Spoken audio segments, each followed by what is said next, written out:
This episode of Floyd Street's Finest is presented by Great Flood Brewing Company. I am Jeff Greer, your host, alongside my buddy Jack Grossman, who is our producer, co-host. Jack, what's going on, man? How are you? Oh, I'm doing fantastic. We're about, 5 days away from the season starting now? Do I have my math correct? Yeah. And, I'm sorry about your Pitt Panthers, obviously, but for a variety of reasons. Yes, it could apply to anything. Yes, but on the football side, the college football playoff committee had their baloney rankings, so football season's officially dead. It's time for some moves. Yeah, I mean, I'm convinced that there are always going to be every year. There's just going to always be Alabama and Ohio State, and they're just always going to be there. I'm honestly, Jack, I'm shocked based on how they do these rankings that Clemson isn't number 4. So it's just it's nice to root for a sport and follow a sport that actually lets teams into the postseason. Yes. And see how things go and is willing to accept some of their top teams actually losing games. It's a shocking concept. It's bizarre, isn't it? It's so bizarre. What a weird concept. But we've got a lot to talk about today. I'm really excited about this episode because we now have seen 2 exhibitions. We've seen the red-white intra-squad scrimmage, which certainly gave us a little bit of a different look from these 2 exhibitions, as was mentioned a couple of times by the players. It was, they're playing a half hour, they're playing against each other, they're playing with teams of 5 and 6 guys. So it's just a little bit different in terms of how much they could actually do versus these exhibitions, which we saw, especially the first one, the Kentucky State game. I believe that ended up at 78 possessions. This one last night was just 71 or 72. So a little bit slower pace compared to last night in terms of possessions. But Jack, they still played a very up-tempo style. They were still spacing the floor, still really trying to move the ball quickly. But it was clear that West Georgia, I think, was an upgrade in athleticism and defense and all of those things. So we'll get into what we kind of think are some strengths and weaknesses, what we think are real true takeaways from these 2 games, which you're playing Division I or Division II opponents. It's just not quite the same as playing a Furman or Michigan State or all of these teams that they're about to play in their non-conference schedule. Before we do that, of course, we always have to make the recommendation. You got to go follow the Field of 68 on Twitter. You got to find them on YouTube as well. There is more and more content by the day, it seems like. With new school coverage popping up, new podcasts popping up, some video. It's highly, highly recommended if you want to know what's going on with these other teams or just want to listen to some fun podcasts with coaches' wives, with great stories of players and coaches alike, et cetera, et cetera. There's just so much there. And we've been doing the preseason top 50 preview episodes, including Louisville in there as well. So highly recommend that. And if you have a second and you're listening to this podcast on your phones, do me a favor, head on over to how you're listening to this, whether it's Apple, Spotify, whatever, and rate and review us. It's really helpful to leave a comment and rate and review us. That's how we get all swept up in that all important algorithm for people to find our podcast and keep listening to it. And we enjoy as many listeners as possible. So tell your friends and family alike and any other Cards fans or Cards haters. I don't care if they want to listen to it and learn something. I'm sure Kentucky fans listen. Yeah, hey, yeah. I mean, everybody likes to know what's going on with their biggest rival or the team they don't like. So we try to provide that sort of coverage, and I might as well go ahead and do that, Jack. But before we do, I do want to tell you about something very exciting. And this is for Cards fans, a message from Great Flood Brewing Company. They are going all out this season during all televised Cardinal women's basketball, men's basketball, and football games. You still have a couple more that you can catch this season. Their drinks are 10% cheaper for the entirety of the game. The pricing is available at both the Highlands Tap Room and the Middletown Restaurant, and they love hosting and can't wait to root along with you as they cheer on their Cardinals with you. Thank you for your loyal support, and go Cards. That message from Great Flood Brewing Company. And by the way, as a side note, this is huge for some of you who may not be beer people. I don't know if Jack, are you a beer guy?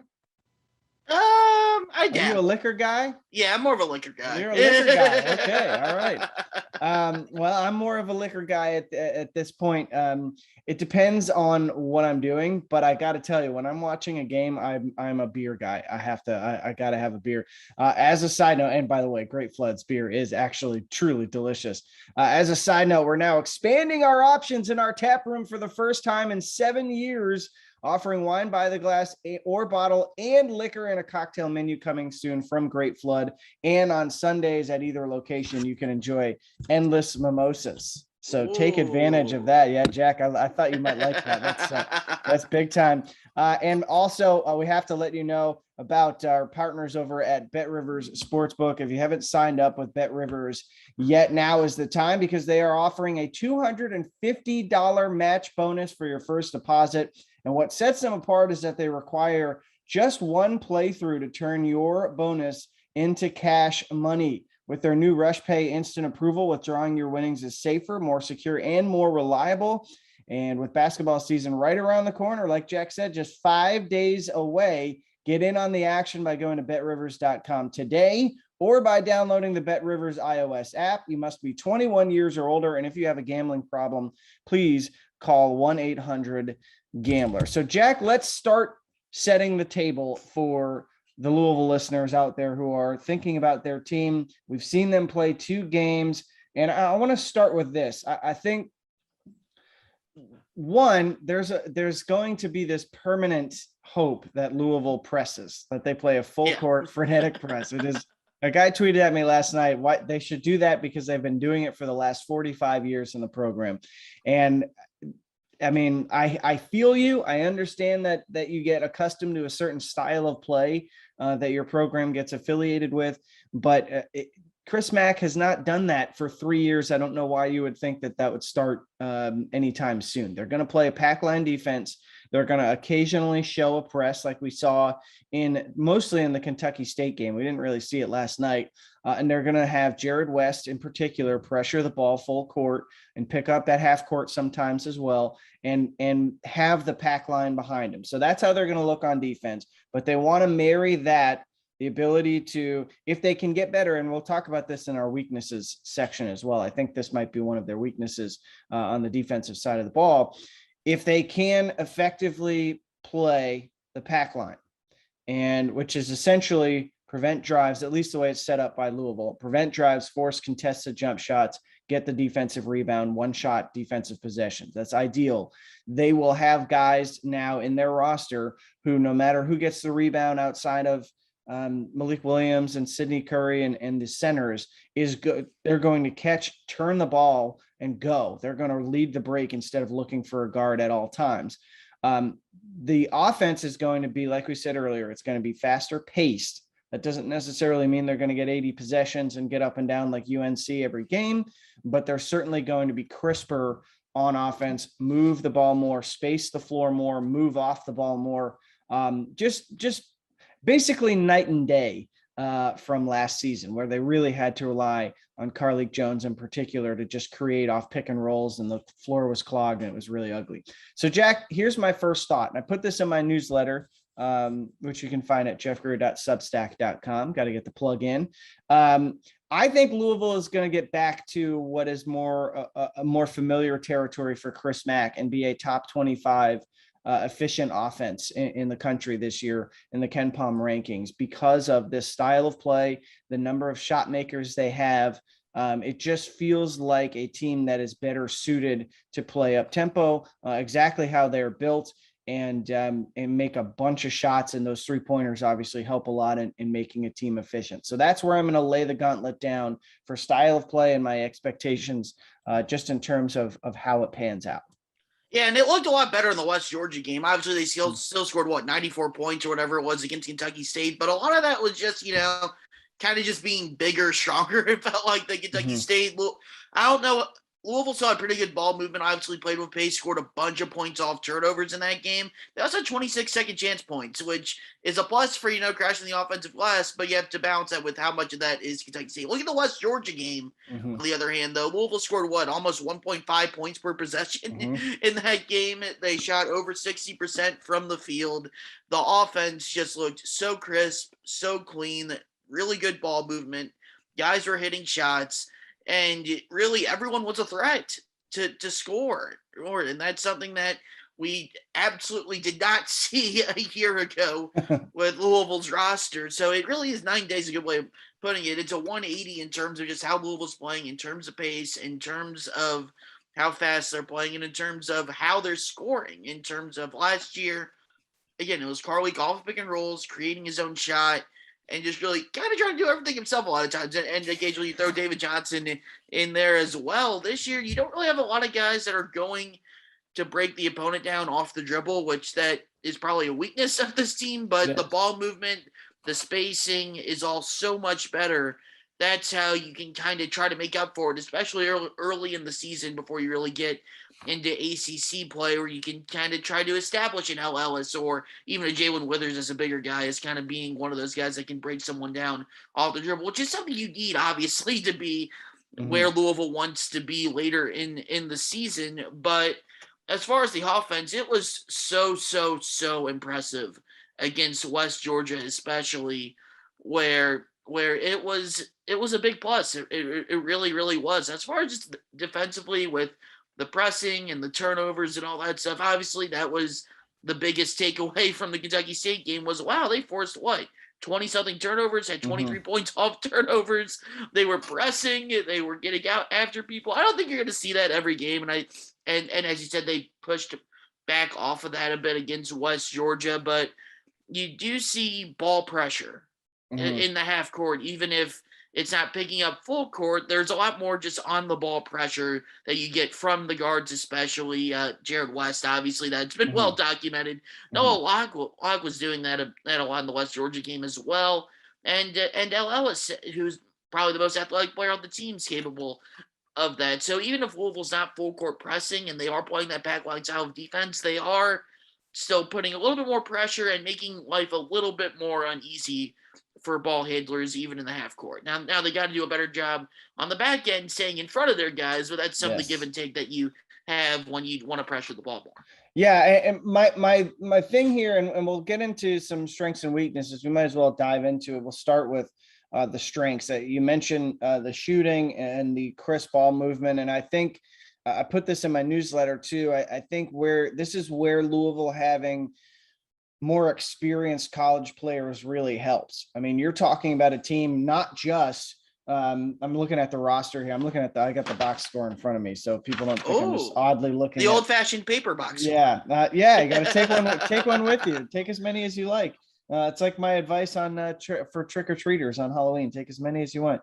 But you've got Malik Williams, you've got Noah Locke, you've got Jared West. All guys who are seniors or graduates, plus Mason Faulkner, who's also a senior or graduate.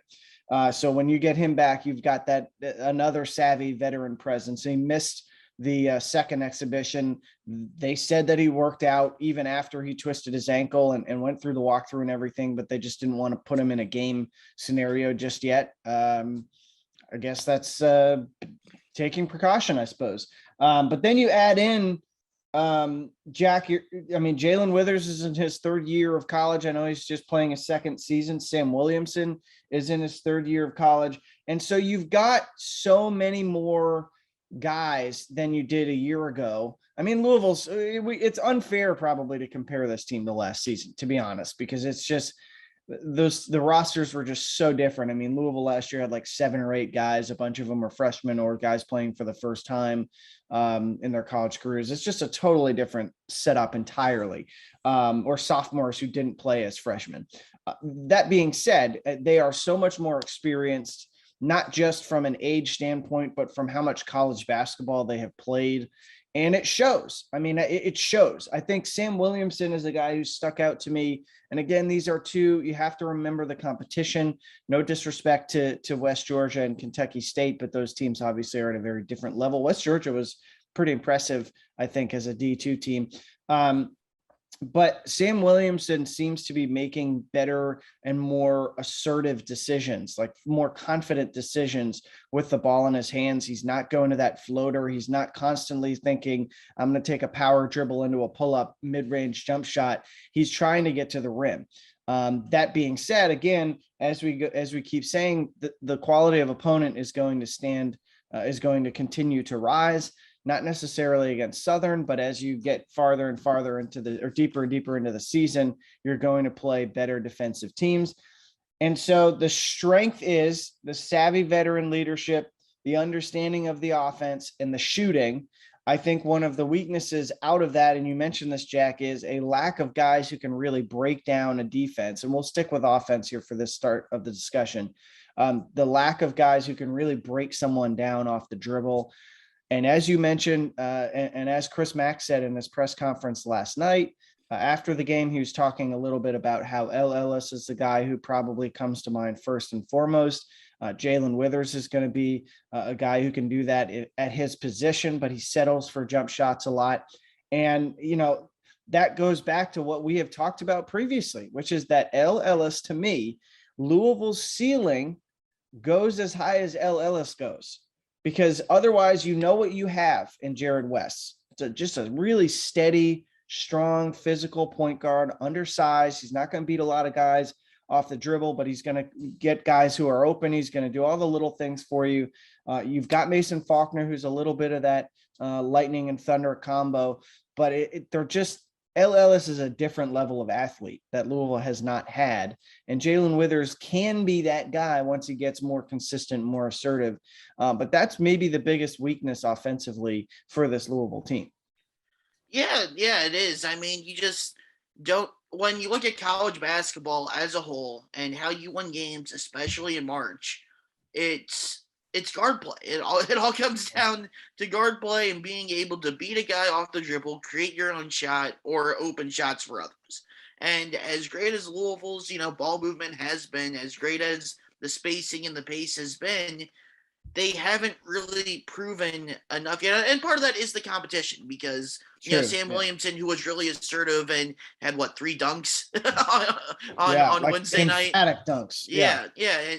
And was getting to the basket. It's like, that's great, and it's encouraging, but you have to also look at it from the standpoint of, is that a product of the opponent or is that actually him making that leap? That's something we won't find out until they play better competition down the road. It is encouraging though, because that's something, even in non-conference teams that Sam Williamson wasn't doing last season or freshman season. I think a lot of it has to be, a product of Ross McMains and the system they put in. I mean, Louisville against West Georgia took 68 total shots.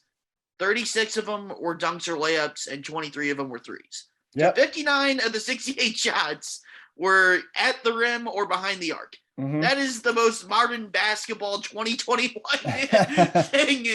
Those are high quality shots. Like Nate Oates would be very proud of that number. but that's what Louisville's trying to do. They're trying to become a modern basketball offense, and that's what offenses do at the highest level in 2021. Obviously, there still is a place for the mid-range jumper, and that's such a strength of Sam Williamson's. But I don't think the coaching staff wants him taking 6-7 mid-range jumpers a game. Right. They would rather him take the analytics, whether you agree with that or not, get to the rim or step back and try to hit a 3, which is something that obviously Sam has needed to work on throughout his career here. And we'll see how much that ends up improving as the season goes along and we get more of a sample size with that as well. So I think a lot of it is, competition of what you're doing. It's easier to get to the rim against those, but also it has to be by design that they want to get a lot of dunks and layups and a lot of 3-pointers, which isn't something new on a wide scale thing that's become the bigger trend, but it is very encouraging after a year where Louisville struggled so much to shoot the ball from behind the arc that they are joining in that trend and really not half-assing it. They are going in at Cannonballing. full force. Yes, they are cannonballing at the pool, and there are people on the pool deck that are mad because they are getting wet. Yeah, and that's I think that plays to their strengths. It really does, because I think outside of Sid Curry, who's not a 3-point shooter, and Sam Williamson, as you said, it kind of remains to be seen if he's been able to find that 3-point shooting touch. He only took a couple of threes in the entire preseason scrimmages between all of these games. I think he was 0 for 2 in the 2 exhibitions and like 1 for 5 or something like that in the scrimmage. But I mean, outside of him not really taking him, and Sid Curry not really being a 3-point shooter, your rest of your team, you feel okay with them shooting. I mean, I again, I've said this a few times. I don't think Malik Williams should be taking 4 threes a game, because he's going to make one of them. He's a career like 27% 3-point shooter, but he is dangerous enough out there that it's not, if he's open, it's not a bad shot necessarily. Trey Davis has looked a little bit more comfortable shooting threes this season. And of course, he started well last year doing that and kind of faded as the season progressed. But 2 of 5 in those exhibitions is a positive sign. And a guy who I think, not to get off on a side tangent here, but just real quick, I think he's looked among the most improved players for Louisville after this offseason. I mean, he is showing that he's a little bit of a passer. He had a couple of really nice passes last night, and he's been effective scoring, driving. Again, we got to see it against a team that is not West Georgia and Kentucky State, but a little bit more confident offensively is a nice thing for Trey Davis to have. And I think if you have someone like him, and this is where I reconnect with this conversation, Jack, if you have someone like him who you can put into the lineup with Withers and Locke and those guys, and you've got scorers around him, but he gives you that toughness and that physicality, then you can roll in Williamson and Matt Cross off the bench and have them be your second unit. I mean, they played the same number of minutes, so people got all worried about the starters and all that stuff, but it ended up being just about comparable. Sam Williamson playing 40 minutes in the 2 scrimmages, mostly at small forward. Trey Davis playing right around the same time at small forward, and then Matt Cross played 18 and 15 minutes in his 2 scrimmages as well, mostly playing the 4 actually.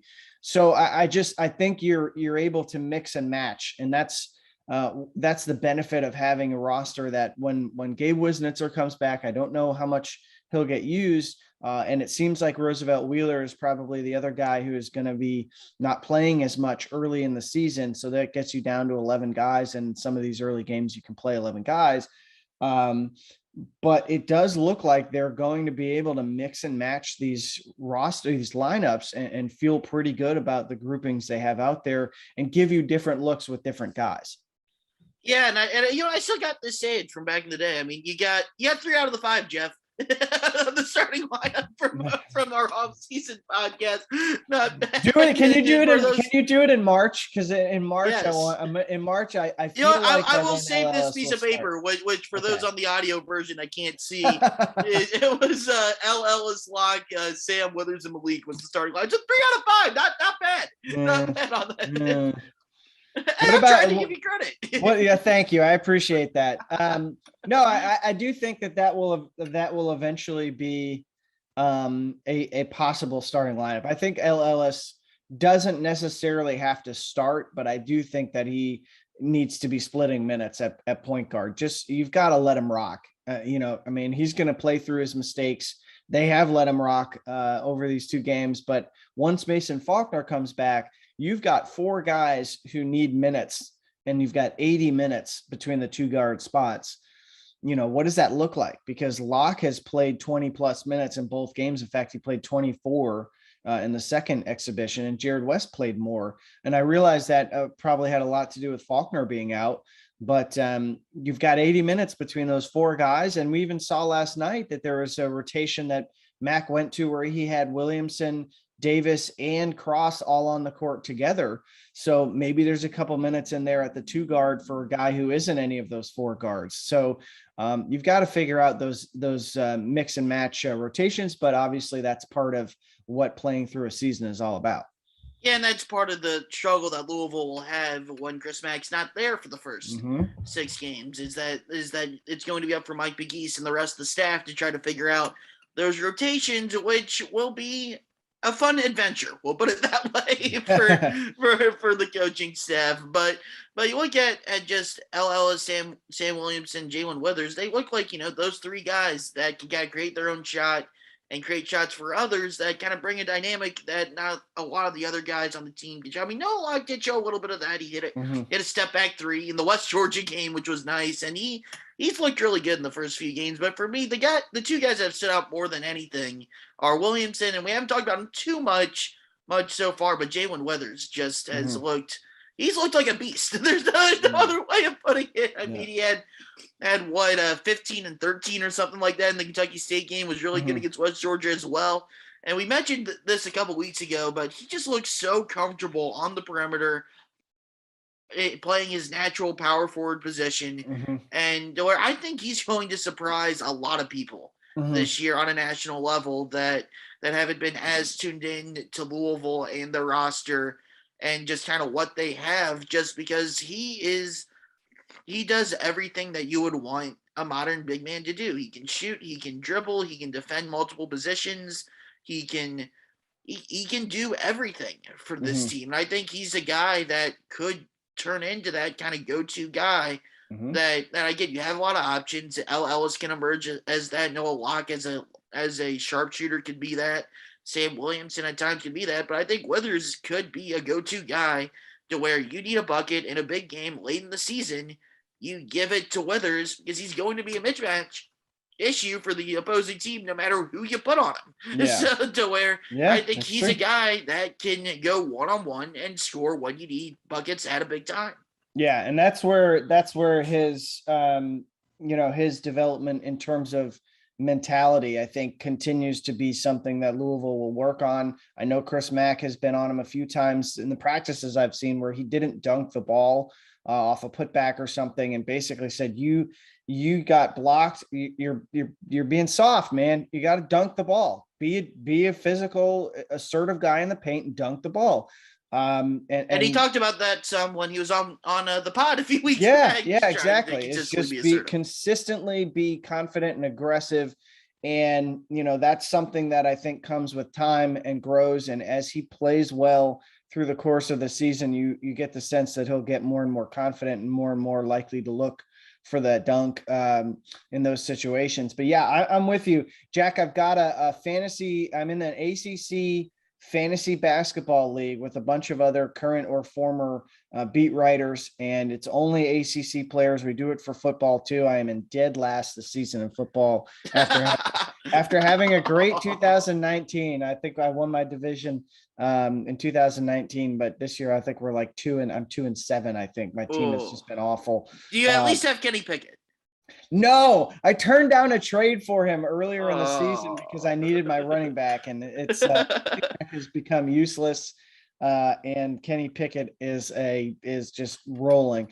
But I will tell you, I to prepare for the draft, and this is probably above and beyond what I should be doing with my time, I built out a database of probably like 75 to 100 players and tried to project their stats. And that's awesome. I thought it would be interesting to share some of the Louisville guys. But I have Jae'Lyn Withers at 14-8 for this season. So I think that shows you what I think of his potential. I think he'll be the leading scorer. I think Noah Locke will be right there with him around like 13 or 14. And I really struggled after that with picking a third leading scorer, because I do think that there's going to be games where like Malik Williams gets a bunch of layups and dunks and maybe hits a 3 and ends up with like 13 or 15 points. I think there's going to be games like we saw last night where Matt Cross gets hot and hits a bunch of 3s and looks really good. And then we've mentioned Sam Williamson. We've mentioned L. Ellis. I mean, there is a list of guys here. I know I'm forgetting Trey Davis. we'll have games where he gets going scoring Jared West. So, there's a number of options there. But I think I'm going to try to nab, and I hope that none of the guys in my league listen to this podcast. I don't know why they would. They're not Louisville guys. They're not going to really, they're ACC guys though. And it's a fun podcast. So maybe they will. But I'm going to try to nab Locke and Withers in my fantasy draft. So I'll report back once I know what my team is going to look like. And what rounds are you looking at getting them in? I don't know. It's always intriguing. We don't know the draft order yet. We're still waiting on CL Brown, who is in the league. And if CL's listening, please tell us what you want your draft pick to be, because then we can roll on and know. I'm trying to decide if I want to be the snake draft order guy, if I want to be the 10th and 11th pick. And have. So do you pick what pick you have? Yeah, you get to choose. So it was like a randomized order. We added 2 people to the league, so they get the. And first. I wasn't one of them. Nah, I'm sorry, Jack. I'm sorry. It wasn't my choice. I wasn't my choice. I'm not the commish. But I've got Isaiah Wong as my keeper, and he's a 7th round. He was a 7th round pick last year, so that's that I won't make my 7th round pick, and I get Isaiah Wong. So. I still get 6 picks ahead of him. So I feel pretty good about where I am. If he's available and I get high enough, I'd love to get Paolo Banchero, obviously, but I don't think that's. Yeah, you're not getting him if you do the snake. If I hate to break it to you, Jack. If I'm picking 2nd, I have no shot at that. Well, let's wrap up with this, Jack. I want to give you. I probably should have warned you that I was going to do this, and I apologize that I'm. I like surprises. I'm trying just to do this right now.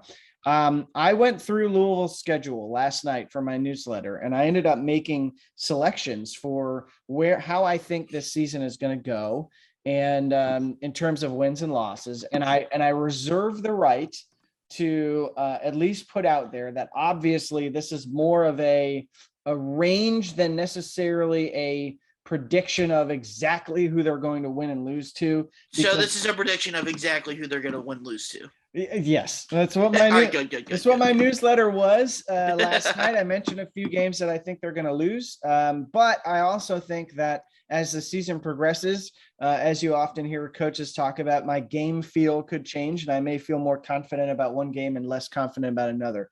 But I have Louisville at 21-10.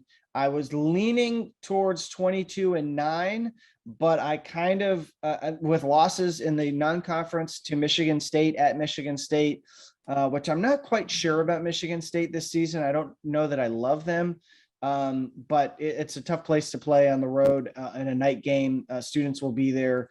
And then Kentucky at Kentucky is going to be a difficult matchup for anyone. So those are my original 2 losses. And I was thinking they're going to barnstorm through the Bahamas. And this is where we'll see Louisville kind of surprise people and maybe catch Maryland. And people will be like, oh, but then I kind of remembered that, Mac's not going to be there. It's early in the season, and probably be their first real adversity outside of maybe Furman and to a lesser extent Navy in those home games that they still should win. So then I kind of was like, I should couch this and say maybe they'll lose one of those. So they'll go 8-3. I have them at 8-3 in their non-conference, and then I have them at 13-7 in the league, losing mostly road games.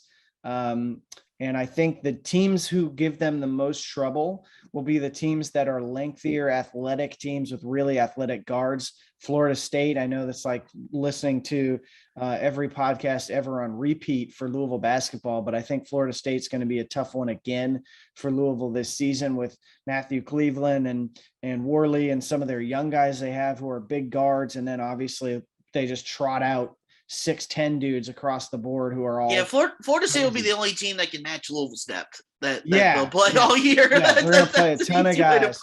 And then I think UNC will be a problem if Caleb Love is a little bit more efficient this season. I think they'll be really difficult for Louisville, and Duke obviously is going to be difficult for everyone to play against. And then a team like Syracuse, I think, is not as athletic as they have been in the past, but they can hit jumpers, and that's Louisville's trying to keep you from getting into the lane and creating off the bounce and scoring easy 2-pointers, but Syracuse is a team that could get hot from 3. and cause them problems. So maybe that's an interesting matchup to me. But I do think they get Virginia. I think they split with Virginia this year. I'm not sold on Virginia. I know that's like a death knell for anyone making preseason predictions. It really is. It really is. And then after that, I'm sure there's going to be a game in there somewhere where they maybe don't show up and they lose to like NC State or Clemson or a team like that is kind of middle of the pack in the ACC. But that's kind of where I see them. You could talk me into 22-9 or even 23-8. You could talk me into 20-11 or 19-12. But that's where I land, right around the middle of that, 21-10, 13-7 in the ACC, which should get them around fourth in the league, fourth or fifth, and put them in good position for the postseason. And then again, it's all based on matchups. I have them losing in the second round of the Ncaa tournament. Yeah, I mean, that's about where I got them also, around to 32. That's kind of where I'm at in terms of like NCAA tournament expectations. Obviously, you got to get the caveat of matchups and all that stuff. And I think that's going to be a big question, because you bring it up with Florida State and just the uber athletic, teams that they play that kind of press you on the ball, make it hard to run offense. That's been kind of the Achilles heel for Chris Mack teams at Louisville since he's been there. They've really struggled to consistently win games against those types of teams, whether it be Florida State over and over again, or if you remember his first year, the Louisville Kentucky game with the PJ Washington Tyler Hero team that was really, really long and athletic and big. The Texas Tech game, the year that the Jordan Nwora year, where Louisville was ranked number 1 in the country. I mean, that's kind of been a recurring theme, where when Louisville's struggled a lot of times against these really big physical athletic teams. And that's something where you look at Louisville's roster makeup this year, that's kind of the thing that they lack the most, is they don't have a whole lot of athleticism. And that's something that could be an issue again when you look on paper when they play the Florida States and the Kentuckys of the world. But just looking at the schedule, I do agree with you. I think the Bahamas will be when the first loss comes. Maryland's a really, really good team this year. They're going to take steps forward under Mark Turgeon. I think that could be the one that I think would be their first loss. Then obviously at Michigan State has a lot of question marks. I can't remember a year with Tom Izzo at the helm where I've just felt so iffy about Michigan State. But what about last year? well, I mean, like last year they were terrible, obviously. But going into the year, we thought they were going to be a lot better than they were. That's fair. But just preseason expectations being questionable about Michigan State's not something that we're used to saying. But in the Breslin Center, that's such a tough place to play. You gotta just default to the home team winning. I feel like in that game, and just look at the KenPom screen for Louisville, he only has Louisville losing road games. Yep. It's really interesting. He has Louisville, I believe, going undefeated at home this year. Yeah. Which includes a game against Duke. I mean, that's interesting. Yeah, it's very interesting. He has them going 19-11. Obviously, you said 20 and 21-10. He doesn't have the second right. Bahamas game in the. That's always confusing me. So yeah. I'm thinking around 20, 21, 22 wins as well. I think if you could get that top 4 seed in the ACC, get a double bye for the conference tournament, that would be viewed as a win for the conference season. And I think they should be. When you say round of 32, what type of seed are you thinking of? I think that's easier for me than saying like round of 32 team. I think trying to project the seed is kind of more where I'm at. And I think, if you're going to ask me dead of summer, I probably would have been like 8-9. I've kind of done the August football bump some to where I think like solidly, I think they can and should be. I'll project them to be around like a 5, 6, 7 seed. So like a 6. I was gonna say a 5 or a 6. That's where I feel. And again, this is not there's a range, as you said. There's a range to this. If LLS just turns it on, and just turns it on and ends up averaging 12 points, 5 assists a game, and you have to play him a bunch, and he's just blowing by people. He's creating for them and stuff. Yeah, I mean, there's a possibility that they go like 24-7 or something like that, and they win 15 games in the ACC. I'm couching that because we haven't seen it full bore against great teams yet, and that'll be the big question. So there are a lot of winnable games in the ACC. There are, too. I mean, it's not a great league this year. It's really not. It's a pretty open league, and I see people. Again, he's a good player. But Buddy Boeheim really in everyone's top 20 best players in college basketball? Really? He literally does one thing, and he does it very well, but he also takes a lot of threes.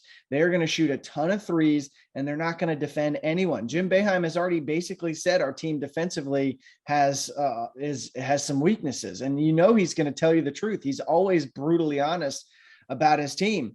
And so I think Syracuse is a team that you would think will get into the tournament, but I'm not sure. They'll be on the bubble, I'm sure. Yeah, it's not going to be convincingly. NC State is going to be a bubble team. Notre Dame, I'm not entirely sure why everyone is so high on a team that's returning all of its players from a team that was bad. That's usually like, okay, are they supposed to win more games with the same guys? I don't know. But I do think Paul Atkinson gives them a little bit more of an intriguing inside out big guy. So I think they may be able to space the floor really well. So they're an intriguing team that I have finishing like 7th in the league. And then after that, I mean, Louisville is right in the category with Virginia Tech, North Carolina, and even Florida State, where you're just kind of like, they've got some pieces and we know that they have good coaches. Or in UNC's case, a guy who has studied under a good coach and knows basketball really well, obviously, in Hubert Davis. But any of those teams honestly could win the league. They could finish 7th in the league, and I wouldn't be surprised by any of that. And I think Duke is so talented that their variance to me is a little bit lower. They're not the same. They are way more talented and will be better than they were last year. I'm convinced of that, obviously. But I just don't think that there's as much of a clear top 2 or 3 and then everyone else as there has been in past years. And that's good for a Louisville squad that has depth and shooting and an intriguing way of playing offense and a lot of different options and versatility. Yeah, it will be. And I think we can honestly just do a whole podcast on how good the ACC is going to be or not and what that means for the league, because, the league was terrible last year. And it's not it was picking up this year either. Yeah. And it was, 2 years ago, you had Louisville, you had Duke, you had Florida State. But other than that, there wasn't really very much. So it's kind of interesting. After that historic year in 2018, no, 2019 rather, in the 2018-19 season, where you had 3 1 seeds, you had the champion in Virginia. It's just kind of been a void that just kind of out there talent wise that they just haven't been able to fill, and that's kind of 3 years in a row now. So it's an interesting spot where the ACC is at in a basketball conference. I think they'll be better this year than it was last year. That's not saying much though, but it's going to be interesting. The Duke Kentucky game on Tuesday. You got the Big Ten ACC Challenge. Those are going to be some big measuring sticks. I mean, Louisville and the Bahamas as well. Yeah. Well, for the league to try to earn some of that respect back that it's kind of lost the last couple of seasons. Yeah. And by the way, speaking of that 2019 campaign, Louisville was 18-13 and got a 7 seed. So that tells you 18-13. That's usually that is the penciled in Syracuse record every year that they get in a play-in game every year. And I know it's not that automatic, but that is a penciled in record for them. But 18-13, they were a 7 seed. So that tells you that was a good Louisville team. Yeah, they were solid Louisville squad. It was the same core that was, number 1 in the country in December a year later. Yep. So, but yes, I agree. I think early on they've got an opportunity to see we all have an opportunity to see what the ACC looks like if the Big Ten maybe takes a step back after such a disappointing tournament and a really impressive regular season. I think the SEC has a lot of good teams in it this year. Yeah. And so it'll be interesting. Big 12's always there too. Yeah, Big 12 is always really good. And the Pac-12, I think, is interesting out. They've got a national title contender in UCLA, but they also have a handful of other teams that are capable of being problematic in March. And Jack, before we move on to saying our goodbyes, I have to give a shout out. I did my Blue Ribbon project this summer. I worked on Blue Ribbon with a team of really talented writers and editors. Shout out to Chris Dortch, who puts it all together. The Mountain West is really good this year, is really good. So there's going to be some leagues that get, I think, 2 or 3 bids that are going to pull some of those bids away from the bigger power conferences. I'm convinced of it. I think the Mountain West gets 3 in. I think the Valley. That would never happen in college football. No, yeah. You'd have to pull some teeth and expand it. I'm convinced you're going to get to 12 teams in the playoff, and it's going to be Notre Dame, Ohio State, Clemson, and then 9 SEC teams. That's what it's going to be. That's every year. It's going to be Alabama's first and second string will both get a chance to play in the college football playoff. Alabama's high school recruits. Yes, their high school recruits will be the 12th seed. We'll see how they fare. Well, this has been fun, Jack. College basketball season is now it's truly around the corner. We've been saying that for a few weeks, but now it's truly around the corner. It's coming up. I will not be at Louisville's season opener on Tuesday. I have play-by-play duties for Western Kentucky. I'm looking forward to that for their season opener. So that'll be really fun to go down there and see them play in person for the first time this fall. And then, of course, after that, I'm going to miss Navy and Furman, the back-to-back games as well at home for Louisville, because I'll be at a wedding and what they call a baby moon. I don't know if you've ever heard of that. You're still young, Jack. No. But when your wife is pregnant and you're getting toward the end, you try to go on a trip before you can't really travel. Oh. So we're combining the wedding and the baby moon into one weekend. So I'm going to have to watch all of this stuff quietly by myself, either on my TV behind here or on my laptop, which honestly is probably better, because then I won't be scrolling Twitter and looking for takes and being influenced by other people. I can just watch the games and enjoy them and write about them and think about them in those confines. So we'll have plenty to talk about. We'll have games to talk about. And also just real quick as a production note, we are efforting, as people have now made up that verb, Noah Locke for next week. I believe that is going to be a guest appearance, and he's really an interesting cat. If you haven't heard him talk yet, he's a really interesting guy and is willing to talk in depth about stuff, which is always interesting from a basketball perspective. So we are aiming to have him on next as our next guest. And Jack, of course, we appreciate your insights, and we will have a chance to continue the conversation coming up surely in some future podcasts as the games start being played. Absolutely. I'm so ready for the season. I'm amped for college basketball. I have read every preview under the sun. I've listened to all of these preview podcasts. So I am hyped up and ready to go. Well, Jack, preseason title pick. Who is it? Gonzaga, man. I pick them every year. One of these years, I'm going to get it right. On my final four, eventually. I got Gonzaga, Texas. I think they'll be there. I think they'll be in the title game. Kentucky. I think Kentucky's going to be really good. And Purdue. I like it. I'm shocking people. I know Purdue's kind of a hot preseason pick, and they've typically not had a team that could quite puncture that ceiling. But if there's ever a year, this would probably be the year.